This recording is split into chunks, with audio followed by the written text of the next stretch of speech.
जय श्री राम। आप सभी का हार्दिक स्वागत है हमारे इस सनातन धर्म और रामायण पर आधारित यूट्यूब चैनल रामायण सेतु में प्रस्तुत वीडियो में हम आप सभी को बताने जा रहे हैं भगवान शिव द्वारा रामायण के विभाजन के लिए भगवान विष्णु जी को जगाना और विष्णु जी जगने के पश्चात किस प्रकार से रामायण का विभाजन करते हैं, इस वीडियो में हम आप सभी को बताएंगे। इससे पहले आप सभी से निवेदन, आपने यदि हमारा चैनल सब्सक्राइब नहीं किया है तो अभी सब्सक्राइब करें, लाइक करें और शेयर करें। तो आइए चलते हैं और जानते हैं भगवान विष्णु ने 100 करोड़ श्लोक वाली उस महाकाव्य रामायण का किस प्रकार विभाजन किया था। भगवान शिव के भगवान विष्णु को जगाने के पश्चात भगवान विष्णु जगे और उन्होंने क्षण भर में ही उस विशाल 100 करोड़ श्लोक वाले रामायण महाकाव्य को 3 भागों में बांट दिया। उनमें से प्रत्येक भाग 33 करोड़ 33 लाख 33,333 श्लोक वाला बन गया।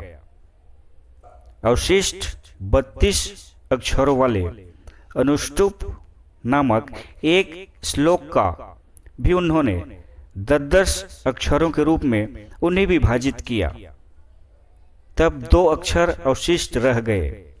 हे देवी, 2 अक्षरों की याचना करने वाले मुझे श्री विष्णु जी ने बचे हुए 2 अक्षर रा और म प्रदान किए।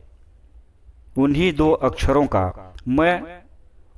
अक्षरों का मैं काशी में मनुष्य के अंतकाल में उनके कानों में उपदेश करता हूँ।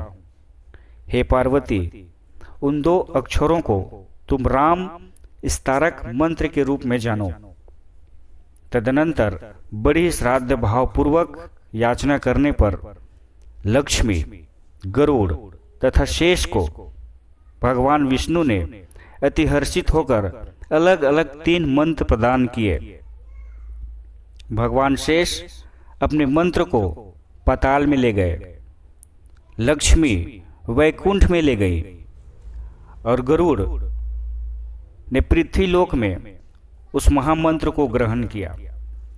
शेष भगवान से पाताल में निवास करने वाले अन्य सभी जनों ने वह मंत्र प्राप्त किया। महालक्ष्मी द्वारा ले गए उस मंत्र को देवता आदि ने ग्रहण किया। गरुड़ द्वारा समस्त भूतल वासियों ने वह मंत्र प्राप्त किया। हे पर्वत राजपुत्री, मंत्र शास्त्र के अनुसार उस गुह्य महामंत्र के स्वरूप एवं रहस्य को जानना चाहिए। रामायण के किए हुए 3 भागों को भगवान विष्णु ने बराबर पृथक पृथक बांट दिया। परमेश्वर विष्णु ने पहला 33 करोड़ 33 लाख 33,333 मंत्रों वाला भाग देवताओं को दे दिया।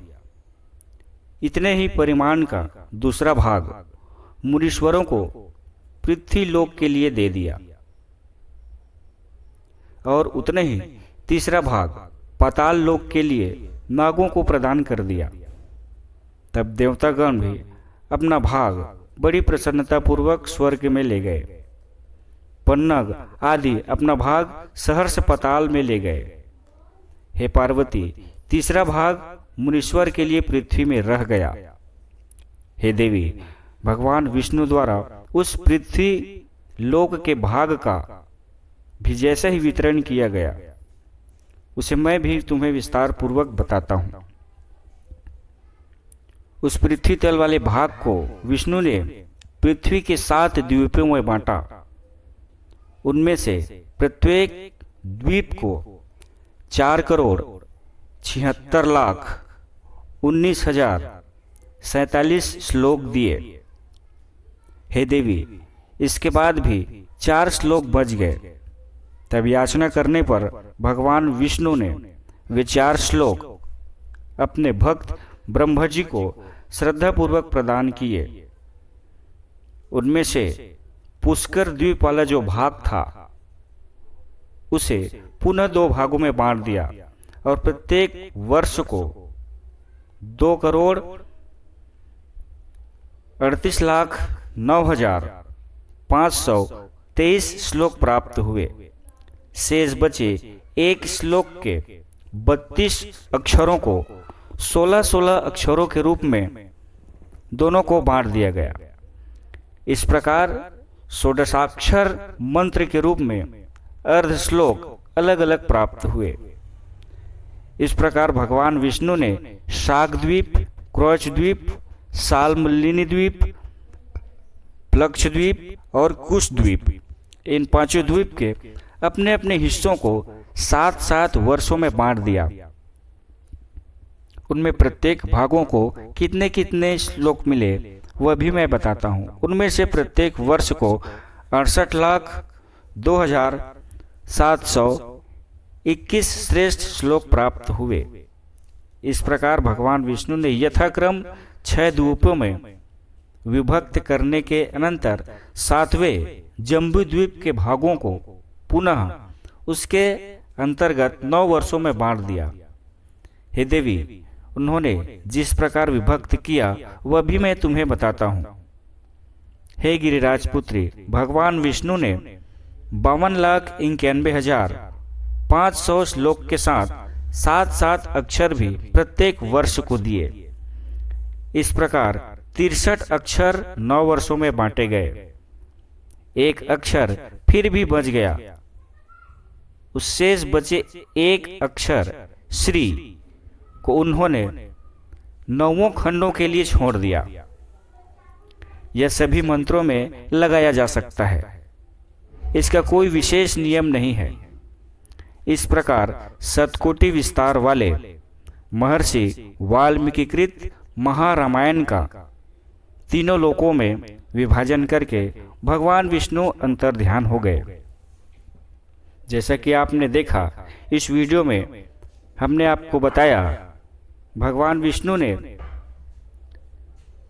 महर्षि वाल्मीकि के मुख से निकले 100 करोड़ श्लोक वाले उस महाकाव्य रामायण का किस प्रकार से विभाजन किया, किस प्रकार से बांटा, इस वीडियो में हमने आपको बताया। अगले के वीडियो में एक नए रोचक प्रसंग के साथ आप सभी के लिए उपस्थित होंगे। तब तक के लिए आप सभी को जय सिया राम।